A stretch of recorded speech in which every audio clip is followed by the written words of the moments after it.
बिहार के अदालती कर्मचारियों और बिहार के घृणित मानसिकता के मनुष्यों के द्वारा पुलिस का व्यवहार अंग्रेजी काल से ही आदतन बना हुआ है,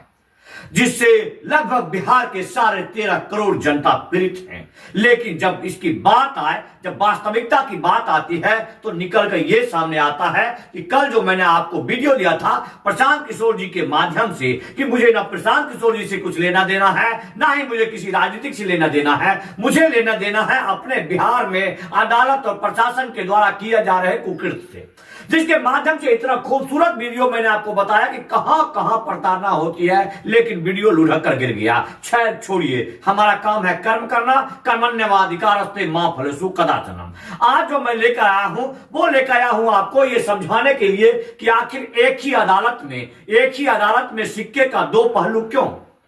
सिक्के का दो पहलू। जिस उसी बीपीएससी 70वीं बीपीएससी को कैंसिल कराने के लिए शुरू हुए जन आंदोलन, जो कि राजनीतिक का संपूर्ण दृश्य है, जहां पर यह कहा जा रहा है कि छात्रों के आंदोलन और मुद्दे को हाईजैक कर लिया गया है प्रशांत जी के द्वारा, तो मैं तमाम उन लोगों को याद दिला दूं, अपने देश के सामान्य जनता को याद दिला दूं जो सिर्फ वोट करना जानते हैं, इन नेताओं के जटिलता को नहीं जानते हैं, इनके साजिश को नहीं समझते। उनको बता दूं कि जितनी भी पार्टियां हैं सबके छात्र भी होते हैं और हर एक यूनिवर्सिटी में छात्रावास होते हैं। उस छात्रावास में जो छात्र होते हैं वो छटे हुए जो गुंडे होते हैं, जो तो जिंदगी में कभी पढ़ाई नहीं किया होता है, उस छात्रावास में रहते हैं और आजीवन वो छात्र नेता ही रह जाते हैं। ऐसे ही छात्र नेता वहां आंदोलन पर आकर बैठते हैं, जिनको बीपीएससी करना है, जिनको पढ़ना है, जिनको एग्जाम से मतलब है, वो ना किसी आंदोलन का हिस्सा होते हैं, ना ही कभी किसी तरह से आते हैं। उनके लिए उनके पिताजी काफी हैं, मार्गदर्शक काफी हैं, उनके गुरु काफी हैं उनके। इसलिए मैं वहां पर खारिज कर देता हूं जो लोग कहते हैं कि ये गुरु नहीं है, ये कोचिंग संचालक हैं, ये अपना धंधा करके, बिल्कुल नहीं। अगर वो मार्गदर्शन कराते हैं, पढ़ाते हैं, तो सरकार से सवाल करना है, उनकी जिम्मेदारी है। जिन बच्चों को पढ़ना है वो सिर्फ पढ़ाई करे। अब यहां दो तस्वीर है, एक तस्वीर प्रशांत किशोर जी का है और दूसरी तरफ मैंने दिलीप, छात्र नेता दिलीप का लगाया है,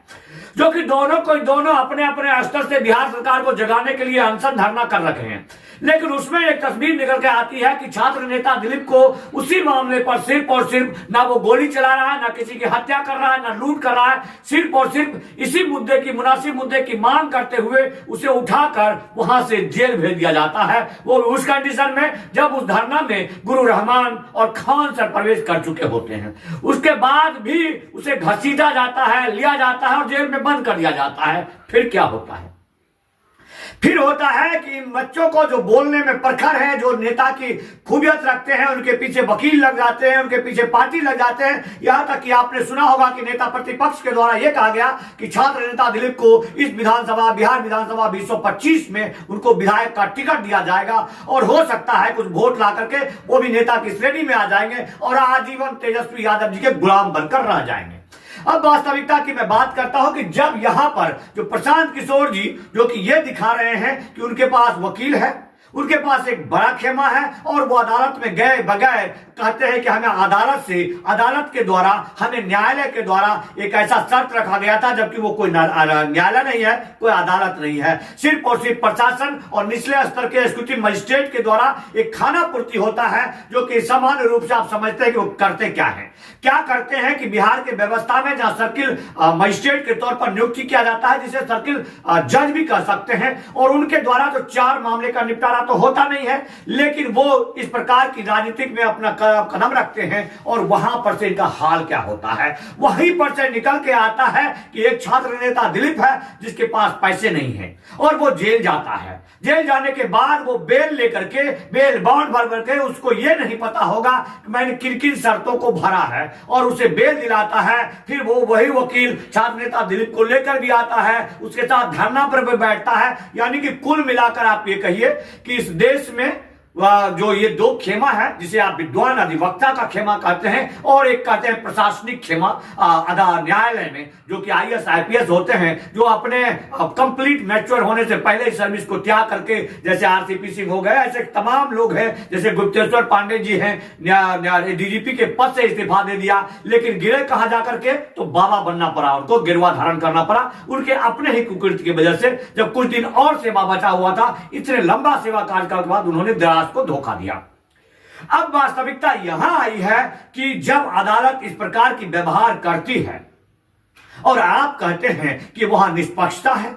वहां निष्पक्ष रूप से कहा जाता है, हर लोगों का विश्वास है, तो कैसे विश्वास हो, कैसे विश्वास हो? मुझे लगता है आज के वीडियो को जरूर आप लाइक एंड फॉलो करेंगे, क्योंकि बहुत जरूरी है इन बातों को समझना कि आपका अधिकार क्या है। आपका अधिकार है कि ऐसे मामलों में जब आप जननेता बनकर जाते हैं, जनता की बातों को लेकर जाते हैं, और जब सरकार इस तरह से आपके साथ अवमानवीय कृत्य करती है, पुलिस आकर के बेफजूल में आपको उठा कर ले जाती है, तो कहीं से प्रशासन को अधिकार नहीं है कि वो जेल के सलाखों के पीछे आपको भेजे। अगर जेल के सलाखों के पीछे में ऐसे लोगों को भेजती है, तो जेल में जिस तरह से आप गुंडों का अखाड़ा बना हुआ है, नक्सलियों को रखने का गढ़ बना हुआ है, एक कारोबार बना हुआ है, एक बिजनेस बना हुआ है, ऐसे लोगों को स्वच्छ वातावरण का एक जेल चाहिए जो वास्तविक में कारा सुधार गृह हो, जहां पर हमारे देश का संविधान चलता हो, जहां पर रोटी के लिए पैसा ना लिया जाता हो, जहां पर रहने के लिए पैसा ना लिया जाता हो, जहां पर नशा का कारोबार ना चलता हो, जहां पर नक्सलियों को इतना बड़ा बड़ा मोबाइल दिया जाता हो और बंदियों को मिलने वाले मोबाइल फोन जो कि बीएसएनएल के द्वारा निर्धारित किया हुआ, उस पर बात कराया जाता हो, उनके परिजनों से ससमय उनका मुलाकात करवाया जाता हो, लीगल एडवाइजरी मिलता हो,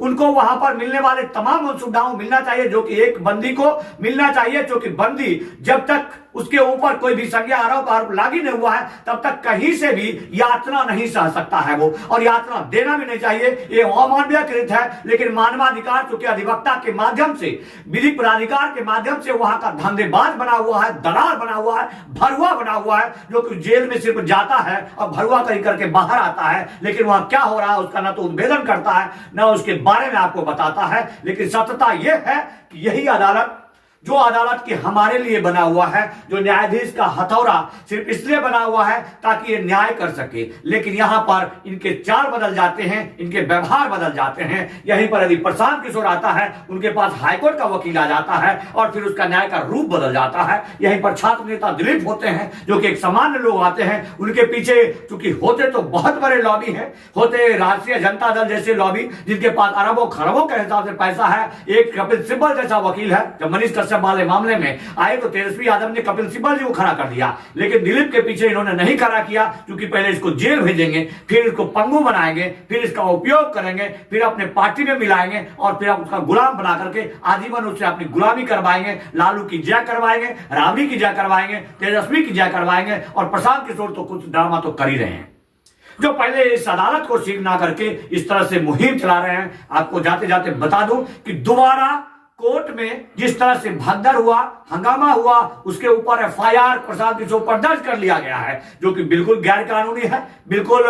जितने भी लोग वहां आए थे उन लोगों को किसी को इनविटेशन नहीं दिया जाता है। जो भी भीड़ आती है वो सरकार और प्रशासन की जिम्मेदारी है कि आप कैसा व्यवस्था करें। क्या आप बता करके, आपकी जिम्मेदारी है, आपने मीडिया के माध्यम से खबर फैलाया कि प्रशांत किशोर को इस अदालत में लाया जा रहा है, तो केस आपके ऊपर दर्ज होना चाहिए। प्रशांत किशोर जी पर केस नहीं बनता है। इन सब मुद्दों को लेकर यदि प्रशांत किशोर बात करें तो मुझे लगता है कि जनमत अपने आप मिलने लगेगा, और नहीं तो आप भी उसी भीड़ में बने रहिए जिस भीड़ का हिस्सा बनकर जयप्रकाश के तमाम शिष्य बिहार को लगभग 40 साल से नोच कर, बेच कर, लूट कर खा रहे हैं। जय हिंद, वंदे मातरम।